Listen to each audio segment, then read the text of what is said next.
Salut tout le monde, j'espère que vous allez bien, j'espère que tout va merveille chez vous. Donc aujourd'hui, sur cette vidéo, nous allons poursuivre la suite de nos formations pratiques sur l'apprentissage automatique. Et il s'agira ici de répondre à la question comment créer un modèle prédictif avec l'algorithme régression logistique. Pour simple autant tarder, on va directement se rendre dans le logiciel Species Modeler. Donc, comme vous voyez ici, c'est la même base de données que la base de données qu'on a utilisée sur le cas pratique numéro 1 où on a développé des modèles prédictifs avec les algorithmes d'arbre de décision. Donc, si vous voulez comprendre la base de données, le concept de la base de données jusqu'à la fin, donc référez-vous à cette vidéo, la première cas pratique, parce que c'est là où on a pris vraiment du temps pour bien expliquer la base de données. Ici, on va aller directement vers la modélisation parce que ici on a déjà compris avec la vidéo précédente, la première vidéo, on a déjà compris. Donc là, on va aller dans la suite. Maintenant, on va directement dans la modélisation. Mais bien évidemment, on va toujours aller dans la fenêtre sortie, mettre tableau, histoire de visualiser la base de données. Et puis voilà, audit de données. Bon, c'est la même démarche. Hein. Donc après, opération sur champ pour le nœud typé. Le nœud typé va vous permettre de paramétrer votre algorithme en fait. Voilà notre variable cible. Notre variable cible c'est l'accouchement. Cible, les autres sont en entrée. Appliquer. OK. Maintenant, nous avons un problème où il y a une variable cible. Nous voulons savoir l'accouchement. Nous voulons savoir est-ce que la femme va accoucher prématurément, va accoucher à terme. Donc, il s'agit d'appliquer des algorithmes de classification parce que la variable cible est qualitative. Parmi les algorithmes de classification, il y a l'algorithme régression logistique. C'est ce que nous allons voir aujourd'hui. On va chercher sur modélisation, vous cherchez logistique, là, c'est écrit logistique. Vous double-cliquez et va se connecter automatiquement avec le nœud typé. Vous double-cliquez à l'intérieur pour paramétrer. Vous allez venir à analyse et cocher calculer l'importance des prédicteurs. On a expliqué dans la vidéo précédente l'importance de cocher ici et calculer l'importance des prédicteurs. L'algorithme va vous calculer automatiquement les variables les plus discriminantes par rapport à la variable cible, c'est-à-dire les variables qui ont une grande influence, qui expliquent au mieux la variable cible. Voilà. Et puis vous allez venir à expert. OK, vous cochez expert. Tout est OK. Vous vérifiez si tout est OK. Statistique ici, si vous venez à sortie, tester le rapport de vraisemblance, covariance asymptotique, corrélation asymptotique, qualité d'ajustement de Q2, vous cochez. Voilà, intervalle de confiance 95, OK, tout est OK, c'est bon. Modèle, vous venez à modèle, vous changez ici, vous mettez pas à pas. C'est bon. Et puis vous mettez appliquer et OK. Je vais vous expliquer un peu le concept de cet algorithme de régression logistique. Le concept de cet algorithme de régression logistique, c'est que il va vous permettre de calculer la probabilité qu'un événement A survienne. Et puis, vous allez en déduire la probabilité que l'événement B survienne. Parce que la probabilité, on sait qu'une probabilité est comprise entre 0 et 1. Voilà un peu. Et il va utiliser les modèles logit à l'intérieur de l'algorithme. Ils utilisent les modèles logit et probit avec les maximums de vraisemblance. Bon. Donc là, maintenant, on a le modèle de régression logistique. On va double-cliquer pour interpréter le modèle. Donc, premièrement, on observe les importances des prédicteurs pour répondre à la question quels sont les facteurs qui influence plus le comportement de la variable cible. Du coup, selon le modèle de régression logistique, on voit que la première variable, c'est la dilatation du col de l'utérus en centimètres. Du coup, selon ce modèle, il dit que cette variable-là, elle a une très grande influence sur l'accouchement à terme ou prématuré des jeunes femmes enceintes. C'est-à-dire que si on observe la dilatation du col de l'utérus en centimètres, si cette dilatation elle a une telle mesure très élevée, si le col de l'utérus est dilaté plus profondément, du coup là, il y a une très grande probabilité que la femme accouche prématurément. Le contraire, il y a une très forte probabilité que la femme accouche à terme. Suivi de l'effacement du col de l'utérus, en pourcentage. Voilà. Et puis suivi de les membranes rupturées. Et puis la parité, nombre de grossesses à terme antérieur. Et à la fin de la période de la grossesse.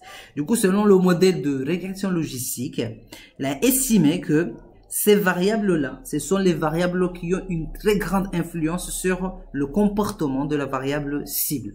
On est bien d'accord. Maintenant, on va aller sur avancer. Avant d'aller avancer, on va regarder les équations. Parce que j'avais dit qu'on va avoir deux équations.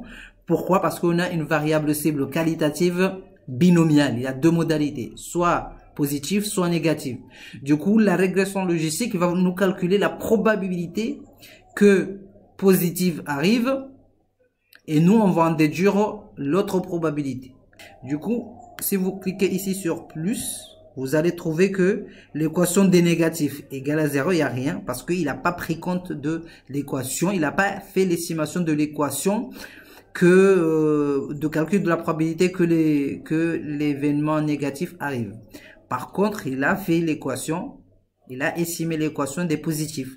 Il a estimé l'équation de calcul de probabilité avec la méthode des maximums de vraisemblance.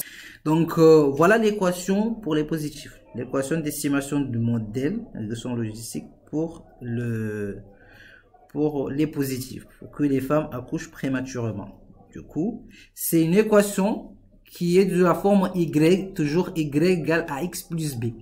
C'est-à-dire qu'on a AX plus AI fois XI plus B0. B0, c'est la constante. Du coup, B0 ici, ça va être le plus 3,72 et 7. Et puis les AX, les AI, c'est là. C'est les coefficients de détermination par rapport à chaque variable explicative. Comment on interprète ces coefficients de détermination? Les coefficients de détermination expliquent quoi? Expliquent l'implication, la force de liaison entre la variable cible et la variable explicative liée. Par exemple, ici, on a 0,5182 fois la dilatation du col de l'utérus. Du coup, on peut interpréter et dire que le col de l'utérus, la dilatation, la variable dilatation du col de l'utérus en centimètres a une influence de 51,82% sur le comportement de la variable cible. Est-ce qu'on comprend? C'est-à-dire, si nous voulons vraiment comprendre pourquoi cette patiente va accoucher prématurément, du coup, 51,52% peut être de la réponse peut être expliquée par la dilatation du col de l'utérus. On a compris. Et puis ainsi de suite. Vous voyez, donc on va venir sur avancer. Et puis on descend directement à l'estimation des modèles. Là, on a l'estimation des paramètres. Là, c'est ce qu'on vient de voir là-bas. Voilà.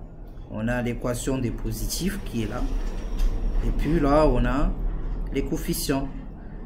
Ce tableau nous explique un peu ce qu'on a vu ici en récapitulatif.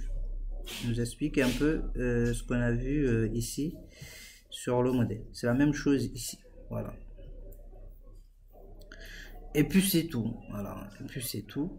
Maintenant, ce qui va nous rester à faire, c'est de faire les prévisions. On va utiliser la base de données de validation. Vous venez à source, vous venez à fichier statistique. On va chercher la nouvelle base de validation, c'est-à-dire c'est une nouvelle base. Ce sont des nouvelles patientes qui sont venues consulter chez le médecin qui accompagne les femmes enceintes, et le médecin va prendre ces informations parce que le médecin ne sait pas est-ce que ces femmes vont accoucher prématurément, est-ce que ces femmes vont accoucher à terme ou pas. Du coup, le médecin va prendre les informations et va les mettre dans le modèle, et c'est le modèle qui va le prédire, calculer les prévisions pour calculer les probabilités que ces femmes accouchent prématurément et les probabilités que ces femmes accouchent à terme. On double-clique pour charger la base de données. Nouveau client. Coche comme d'habitude.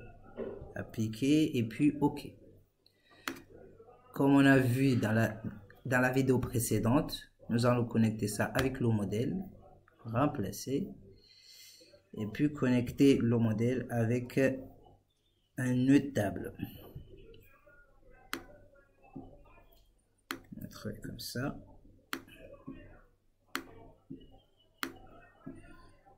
Et puis on double-clique, il va nous calculer les probabilités. Exécuter. Là, vous voyez, voilà, on est là. Selon le modèle ou bien selon l'algorithme de régression logistique, il nous a calculé sur ces nouvelles femmes, il a calculé le positionnement de leur accouchement, leur futur accouchement, et aussi les probabilités que ces événements arrivent. Par exemple, la femme 1, cette femme-là, une fois pris les informations, on les a mis sur le modèle. Le modèle nous a classé que cette femme-là a une probabilité de 95% d'accoucher prématurément. Par contre, cette femme-là a une probabilité de 58,6% d'accoucher à terme. Voilà comment on utilise l'algorithme de régression logistique pour créer un modèle prédictif. Et donc voilà, je vous dis à la prochaine vidéo. Je vous prie de vous abonner et de liker les vidéos et puis partager, pourquoi pas, les vidéos pour que nos vidéos ou bien nos séances touchent le maximum de monde possible. Voilà, merci beaucoup.